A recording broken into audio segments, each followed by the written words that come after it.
Oh, no question. 24, 26. That's pressure. Was Cheryl really confused by the big news?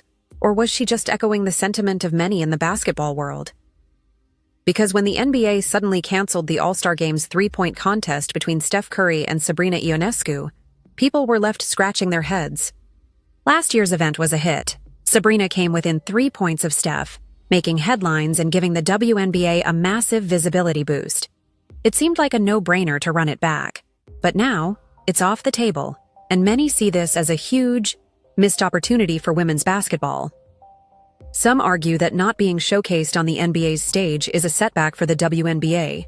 Just look at what 3 dunk contest victories did for Mac McClung's career. But those who think skipping the NBA's skills competition hurts the WNBA are missing the bigger picture, because Caitlin Clark just made a move that might change the game forever. For years, WNBA players would have jumped at a chance to be featured during NBA All-Star Weekend. The NBA had the audience, the ratings, and the prestige.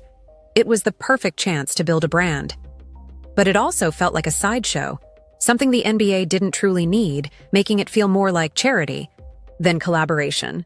That's why Caitlin Clark's decision to snub the NBA and the league's subsequent cancellation of the event is such a major statement. For the second straight year, Caitlin declined an invitation to the three-point contest. Last year, she cited rest as the reason, having just finished a deep tournament run with Iowa before jumping straight into the WNBA. This year, her reasoning was different. It was a strategic power move. Caitlin made it clear that her first three-point contest would be at the WNBA All-Star Game in Indianapolis, not the NBA's event.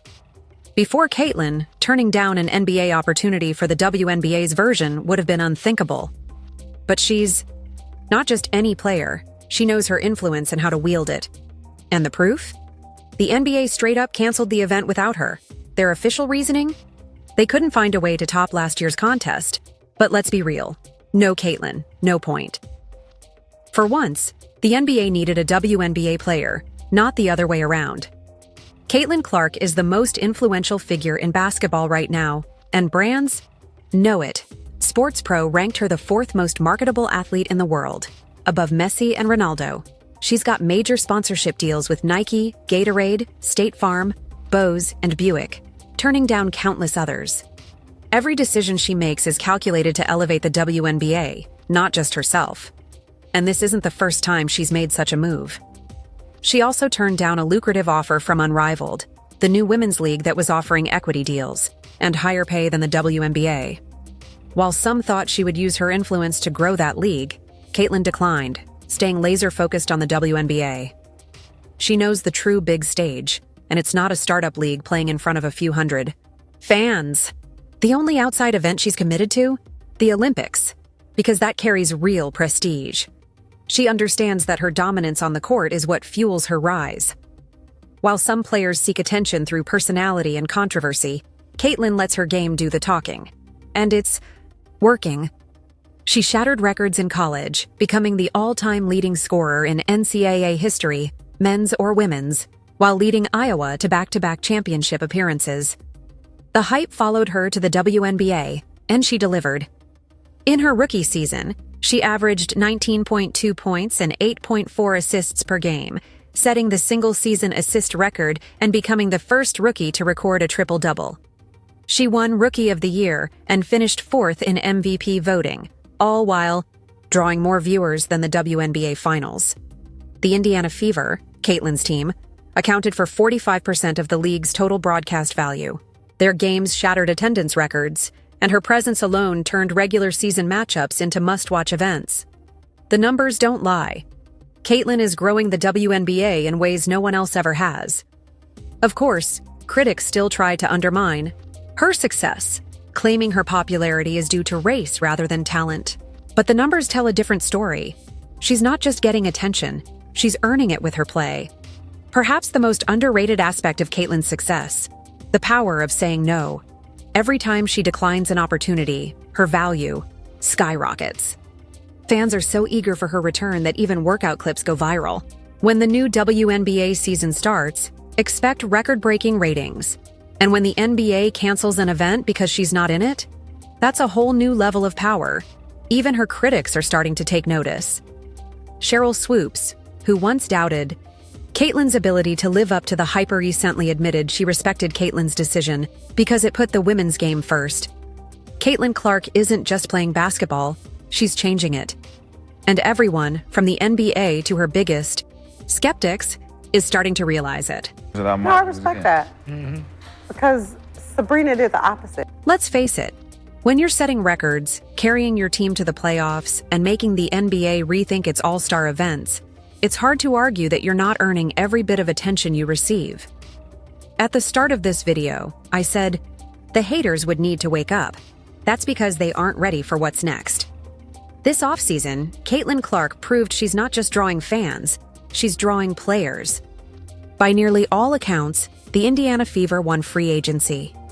They added 3-time champion and former Defensive Player of the Year Natasha Howard, 2-time champion and 6-time All-Star DeWanna Bonner, sharpshooter and fierce competitor Sophie Cunningham, and recent back-to-back champion Sydney Colson, who left Aja Wilson and the Aces to play alongside Caitlyn. Add to that 19-point scorer Kelsey Mitchell and young All-Star Aaliyah Boston, and for the first time, Caitlyn has a powerhouse. Supporting cast. These players aren't just scorers and defenders, they're winners. And they all want to play with Caitlyn, not just for a shot at a championship, but to be part of something bigger. Think about it. People still talk about Scottie Pippen, Steve Kerr, Tony Kukoc, and Dennis Rodman. Heck, even Bill Wennington is remembered because they were part of a dynasty, led by an iconic player who transformed the game forever. Playing a supporting role didn't diminish their legacies, it cemented them. In that sense, Caitlyn Clark is the Michael Jordan of the WNBA, and the Fever are her Bulls. While the commissioner and media focus on rivalries like Caitlyn versus Angel Reese or Caitlyn versus Aja Wilson, they should really be highlighting Caitlyn's quest for a championship. If rivalries emerge naturally, great, but the real story is her impact on the league. Just imagine what would happen if she made the WNBA Finals. Her championship game with the Hawkeyes drew nearly 19 million viewers, far beyond the typical 1-2 million per game that the Liberty and Lynx managed in the WNBA Finals. And with the finals expanding from 5 to 7 games this year, the league will get even more exposure. If Caitlyn leads the Fever to the finals and wins MVP while drawing 10 million viewers per game, the detractors who claim her rise is race-driven will be left with nothing but excuses. Either way, Clark's visibility and success are inspiring a new generation of female athletes. She's changing the narrative around women's sports, proving the WNBA can stand on its own without needing validation from a men's league.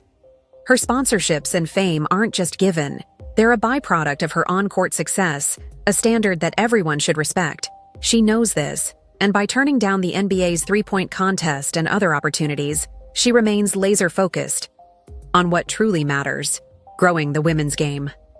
The ripple effects of her influence are already being felt. Youth participation in basketball is on the rise, and public perception of women's basketball is shifting. While leagues like Unrivaled were built to boost player salaries and the NBA's three-point contest was meant to showcase women's talent, Clark is proving that WNBA greatness is enough. Because of Caitlyn and her discipline to say no, all eyes will be on the WNBA All-Star Game in Indianapolis this summer. It's going to be must-see TV, and Clark knows it. She's not just participating in an event, she's shining the spotlight on her peers. As they say, a rising tide lifts all boats. And if Caitlyn's latest power move with the NBA taught us anything, it's that she's only just begun to elevate the women's game. If you're still here, drop a basketball emoji in the comments to let me know. Thanks for watching. See you next time.